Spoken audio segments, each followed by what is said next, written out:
Today we're going to make a mermaid tail keychain. First we're taking our LittleLee and Rose mica flakes. These are the color shift between blue and purple, and we put them in the base of the tail and use our stir stick to mush them around and basically turn it into a powder and put it against the base and bottom of the mold. Then we're going to mix our pouring art epoxy, adding purple mica flakes and the glitter colored Dylan. And the second half of the batch is black, and the black is going to go over the bottom of the tail, just over the color shift, and the mica powder and the glitter is going to go on the top part.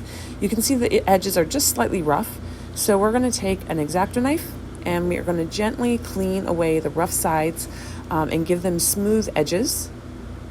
Very, very careful. Also remember, when you're using an X-Acto knife, to just be super extra careful. They're very, very sharp tools.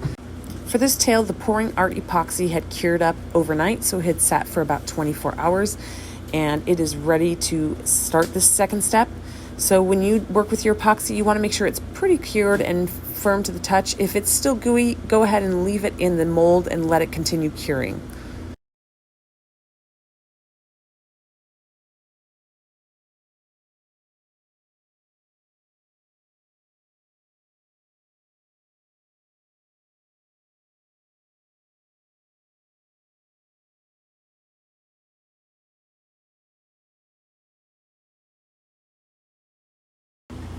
Now for this portion, you are gonna start using your UV resin. We have a LittleLee and Rose UV resin. It works perfectly for these types of projects. I'm wearing a nitrile glove just to protect my finger, and I'm applying it here. You see on the top part of the mold, I'm gonna add just a little bit more, and we're gonna put it over the chameleon part of the tail. The shininess of this resin is just gonna add the extra punch to the color shift of the bottom of the tail.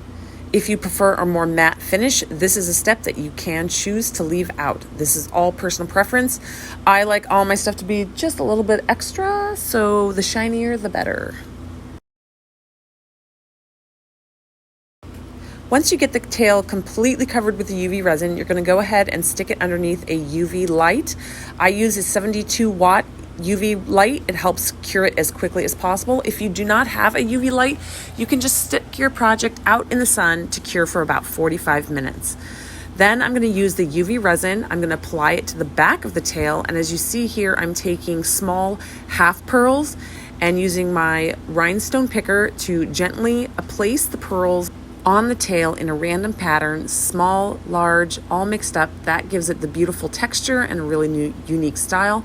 You can see here, I'm just fanning it out as I go along the bottom. I'm not going to cover the entire tail. I just think it gives it a little bit more dimension and just something more interesting to look at. You're going to put that underneath a UV light for 120 seconds and let it cure completely. Then you can see here, I'm making a small little charm to go along the side and adding a few little pearls because, like I said, I'm a little bit extra. Use a small jewelry hand tool and begin to place in your jewelry and keychain parts. You're going to use the eye screw, and here I'm just adding using jump rings to add all my little tassels and my fun things. The embellishments are all personal preference on what you want on your keychain. You can find almost everything that you see me using here on our Amazon shopping list. Here I've also taken the excess little bits of UV resin and made a necklace and some earrings, making a matching set.